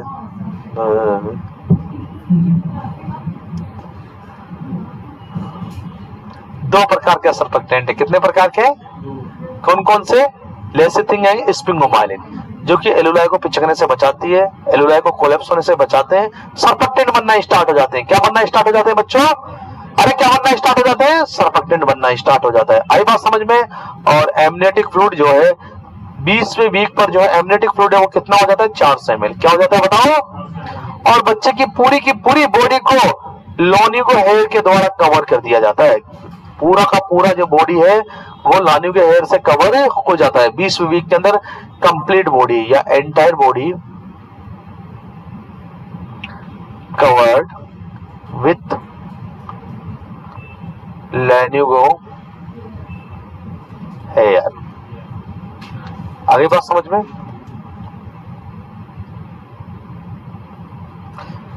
ट्वेंटी वीक की बात करते हैं। 24वें वीक पर क्या होता है देखो। 24 वीक पर, 24वें वीक पर क्या होता है? 24वें वीक पर बताइए आप लोग, क्या होता है 24वें वीक पर? 22वें वीक पर वायबल बेबी। यहां पर हम 24 वीक ले रहे हैं, लेकिन 22 वीक के बाद ही, कब बताओ? मतलब 23। कौन सा? 24। तो 24 पे जो है बेबी वायबल होगा। क्या होगा बताओ? Viable baby. समझ गया मैंने बताया कैसे है ना? हाँ, और उसके सिर पर बाल आना स्टार्ट हो जाएंगे। सिर पे बाल आना, हाँ, बेबी के सिर पे बाल आना स्टार्ट हो गए। बेबी बोलूं या फीटस बोलूं? हाँ फीटस। बेबी कब बोलूं? जब गोद में आया तब है बेबी, है ना? तब तक फीटस ही है। आई बात समझ में? और जो वर्निक कैसियोसा है, वर्निक कैसियोसा पूरी की पूरी बॉडी को कवर कर लेगी, पूरी की पूरी बॉडी को कवर कर लेगी 24वें वीक में। आई बात समझ में? अरे बात समझे या नहीं समझे बताओ? और आपके पास में जो है जीआईटी का डेवलपमेंट होना स्टार्ट हो जाएगा। किसका डेवलपमेंट स्टार्ट हो जाएगा बताओ? जीआईटी का डेवलपमेंट। किसका डेवलपमेंट बताओ? आपको पता है जीआईटी का डेवलपमेंट में सबसे बड़ी भागीदारी किसकी है बताओ? Swallowing of amniotic fluid. बच्चा जितना एमनियोटिक फ्लूइड स्वालो करेगा उतना ही उसका जो है जीआईटी डेवलप होता हुआ जाएगा।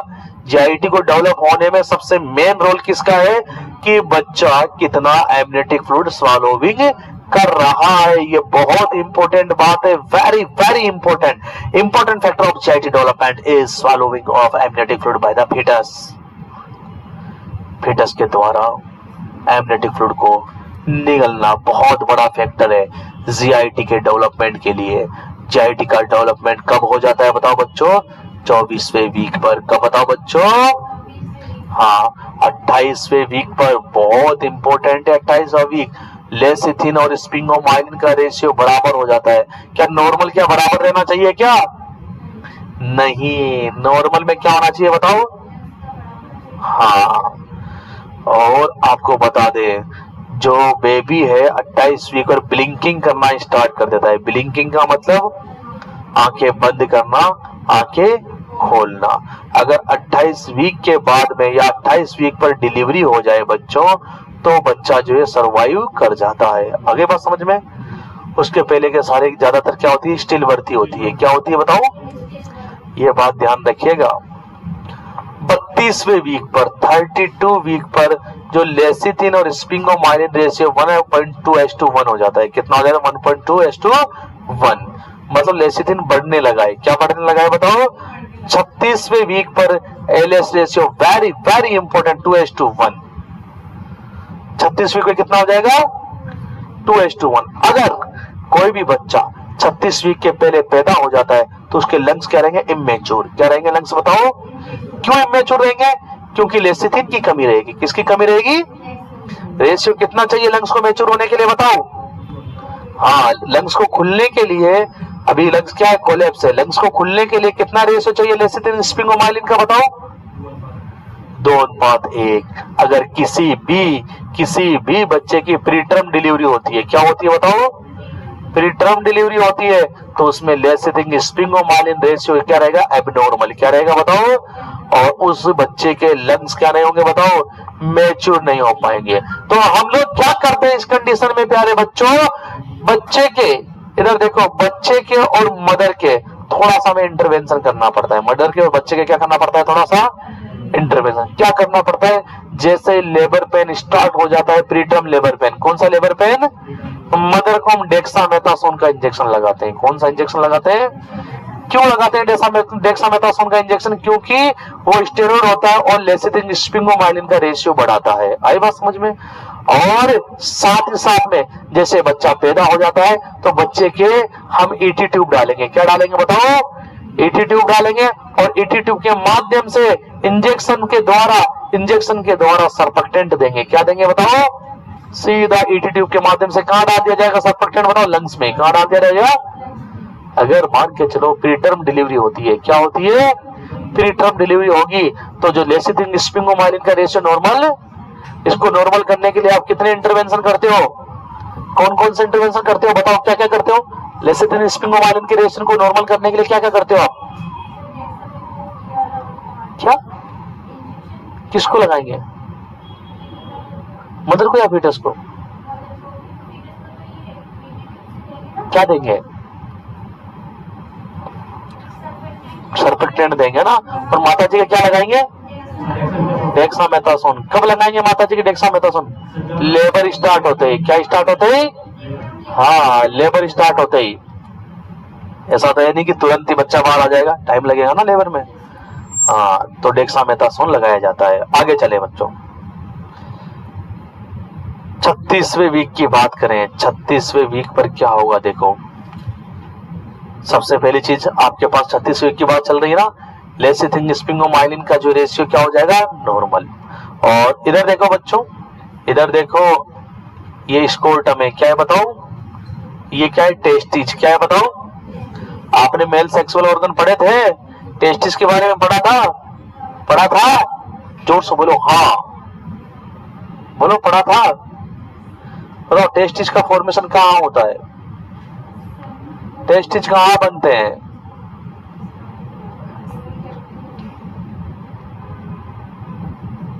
टेस्टिस बनते हैं एब्डोमिनल कैविटी में। और उसके बाद 36 वीक पर जो है एक टेस्टिस आ जाता है स्कोर्टम में। कहा जाता है? और दूसरा टेस्ट, इधर देखो, दूसरा टेस्ट आता है 40वें वीक पे। कब आता है? अगर किसी बच्चे की प्रीटर्म डिलीवरी हो जाती है तो या तो उसके एक ही टेस्टिस रहेगा या फिर एक भी नहीं रहेगा। इस कंडीशन को क्या बोलते हैं? क्रिप्टोऑर्चिडिज्म। क्या बोलते हैं बताओ? हाँ, क्रिप्टोऑर्चिडिज्म का मतलब failure of descend testis. Testis का नीचे आना फेल हो जाना। एब्डोमिनल कैविटी से कहां नहीं आ पाएगा? स्कोर्टम कैविटी में। कहां नहीं आ पाएगा? क्या कहलाएगी वो बीमारी बताओ? क्रिप्टोऑर्चिडिज्म। क्या कहलाती है वो बीमारी? पूछूंगा जब भी इसका नाम आएगा कि क्रिप्टोऑर्चिडिज्म क्या है। क्या है क्रिप्टोऑर्चिडिज्म? टेस्ट डिसेंड ना हो पाना। कहां से डिसेंड ना हो पाना? एब्डोमिनल कैविटी से कहां नहीं, स्क्रोटम में नहीं आ पाना। किन के अंदर देखने को मिलता है ये बताओ, प्रीटर्म डिलीवरी किस। तो पहला जो टेस्टिज है वो कब आएगा, 36वें वीक में, और दूसरा कब आएगा बताओ, 40वें वीक में। कब आएगा, हाँ 40वें वीक की बात करते हैं हम लोग। तो 40 वीक में बोथ टेस्टिस डिसेंड इनटू कहां पर बताओ, स्क्रोटम। स्क्रोटम जानते हो ना किसे कहते हैं, क्या होता है स्क्रोटम, स्क्रोटम क्या होता है, जिसमें टेस्टिज रहते हैं। आई बात समझ में, स्क्रोटम क्या है, जिसमें टेस्टिज रहते हैं। 40वें वीक पर जो बच्चे की लेंथ है वो फुल हो जाएगी। जितनी लेंथ होती है, कितनी होती है बताओ, फीटस की लेंथ, नॉर्मल लेंथ 45 से 50 सेंटीमीटर फुल लेंथ हो जाएगी। उसका वेट भी फुल हो जाएगा, जितना होना चाहिए 2500 ग्राम, है ना, फुल वेट पे पहुंच जाएगा। आई बात समझ में। लेबिया मेजोरा जो है, बच्ची की लेबिया मेजोरा, फीमेल की लेबिया मेजोरा कंप्लीटली डेवलप हो जाएगी, और वर्निक केसियोसा बढ़ेगी या कम होगी बताओ, कम हो जाएगी। वर्निक केसियोसा कम हो जाएगी, और एमनियोटिक फ्लूइड भी क्या हो जाएगा बच्चों, कम। एमनियोटिक फ्लूइड भी क्या हो जाएगा। अब सुनो, अब जितनी देरी होगी डिलीवरी में उतना ही बच्चा सूखता जाएगा। पानी कम होता जाता है ना, ये लेट होता जा रहा, पानी की कमी आ रही है बच्चे को, एमनियोटिक फ्लूइड कम होता जाता है जैसे जैसे टाइम बढ़ता जाएगा। लेकिन नॉर्मल टाइम कब तक है बताओ, 42 वीक तक। कब तक है बताओ, हाँ। आई बात समझ में, आई या नहीं आई बात समझ में बताओ। तो ये आपके पास में कौन से वीक पर क्या क्या डेवलपमेंट होते हैं ये आप लोगों ने देखा, और आपको पता है बच्चों, इधर देखिए, इधर देखिए, इधर देखिए, सामने देखिए। अभी आप लोग पढ़ के भी आए हो और आप बहुत ज्यादा इंटेलिजेंट हो, आपको सब याद भी है, आपको सब कुछ याद भी है, आप पढ़ के भी आए हो कि देखो इधर देखो, आपके ब्लास्टोसिस्ट बन गया था। क्या बन गया था बताओ, अरे क्या बन गया था, ब्लास्टोसिस्ट बन गया था। और उसकी 2 लेयर पढ़ी आपने, कौन कौन से बच्चों, आउटर और इनर। और आपको पता है कि आउटर की भी 2 पढ़ी। आउटर को क्या बोलते थे आप लोग, ट्रोफोएक्टोडर्म या ट्रोफोब्लास्ट, और इसकी 2 लेयर थी, सिनसाइटोट्रोफोब्लास्ट और साइटोट्रोफोब्लास्ट। और इनर से क्या बनता है, सेल मास। और इधर देखिएगा, ये सेल मास बन गया, मान के चलो अंदर की तरफ। इधर देखो, ये सेल मास बन गया। ये जो सेल मास बना है बच्चों, ये 3 प्लेट में डिवाइड होगा। कितनी प्लेट के अंदर डिवाइड होगा बताओ, 3 प्लेट के अंदर, 3 सतह में डिवाइड होगा। जो अंदर ही अंदर वाली है उसको कहेंगे एक्टोडर्म। क्या कहेंगे बताओ, जो वो बीच वाली है उसको क्या कहेंगे, मेसोडर्म। और जो अंदर वाली, बाहर वाली है, देखो एक्टोडर्म सबसे बाहर वाली, बीच वाली मेसोडर्म, और सबसे अंदर वाली एंडोडर्म। आई बात समझ में। आपको पता है ये जो इनर मास होता है, इसी से क्या बनता है, फीटस बनता है। क्या बनता है, और इनर मास जो है 3 लेयर में डिवाइड हो जाएगा। कितने लेयर में, 3 सतह बना लेगा। और प्रत्येक सतह जो है, ध्यान से सुनना, इनर मास की प्रत्येक सतह एक स्पेसिफिक ऑर्गन का डेवलपमेंट करेगी, एक स्पेसिफिक ऑर्गन का। फीटस का मतलब एक चीज थोड़ी है, फीटस में कान भी है, आंख भी है, नाक भी है। आई बात समझ में। तो वो सारी की सारी चीजें किससे डेवलप होती है, सेल मास से। किससे बताओ, और सेल मास कितनी लेयर में डिवाइड रहता है बताओ, 3 लेयर में। कितनी सतह में डिवाइड रहता है, 3 सतह में। कौन कौन सी सतह में बताओ, एक्टोडर्म। एक्टोडर्म सबसे अंदर वाली है, बाहर वाली है, दूसरी जो सतहों की मेसोडर्म, और तीसरी कौन सी बताओ, एंडोडर्म। और यही तीनों सतह क्या करती है, आपके फीटस का डेवलपमेंट करती है। किसका डेवलपमेंट करती है, फीटस के अलग अलग प्रकार के ऑर्गन बनाती है। फीटस के अलग अलग प्रकार के ऑर्गन बनाती है। जैसे आपकी बात करें एक्टोडर्म, तो एक्टोडर्म से क्या क्या होता है, याद रखिएगा, सीएनएस, ये सबको याद होना चाहिए, पीएनएस, सीएनएस, एपिडर्मिस। एपिडर्मिस तो पता है ना कहां होती है सबको, pituitary gland, pituitary gland, salivary gland, salivary gland, paranasal sinus. जो एग्जाम में आए हैं वही लिखा है आपको, फालतू नहीं लिखा है। ये सब एग्जाम में आए हुए हैं कि सीएनएस का फॉर्मेशन किससे होगा, पीएनएस का फॉर्मेशन किससे होगा ना। मेसोडर्म, मेसोडर्म से बोन, जो भी कनेक्टिव टिश्यू वाली चीजें हैं वो सारी की सारी मेसोडर्म से बनती है। आपको पता है मेसोडर्म क्या बनाता है, मेसेनकाइमल सेल। मेसेनकाइमल सेल क्या बनाती है, कनेक्टिव टिश्यू क्या बनाती है। तो कनेक्टिव टिश्यू की जो भी चीजें हैं वो सारी की सारी किसमें बनती है, मेसोडर्म से। बोन हुआ, मसल्स हुआ, ब्लड हुआ, लिम्फ हुआ, आई बात समझ, ब्लड हुआ, लिम्फ हुआ। और उसके बाद कार्डियोवास्कुलर सिस्टम भी आपका किससे बनता है, मेसोडर्म से। आपका यूरिनरी सिस्टम भी किससे बनता है, मेसोडर्म से। आपके गोनाड, ये गोनाड क्या होते हैं मुझे समझ में नहीं आ रहा। इधर देखो बच्चों, गोनाड क्या होते हैं, ये गोनाड किसे कहते हैं, गोंडा को, गोंडा एटा, क्या होते हैं गोनाड्स, तुम तो बताओ, बताओगे, इनसे पूछ लेता, तुम तो बता दोगे, इजी क्वेश्चन है ना, तुम बता दोगे, तभी तो मैंने उनसे पूछा है।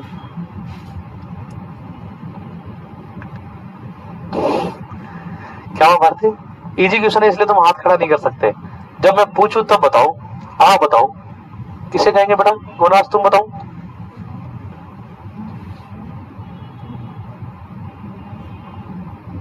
चलिए आगे चलते हैं। गोनाड्स डेवलप हो गए, स्प्लीन डेवलप होगा। क्या डेवलप होगा, क्या डेवलप होगा, स्प्लीन। सामने देखो, स्प्लीन डेवलप होगा किससे बताओ, मेसोडर्म से। किससे बताओ, मेसोडर्म से। आई बात समझ में। अब एंडोडर्म से देखो क्या क्या बनेंगे।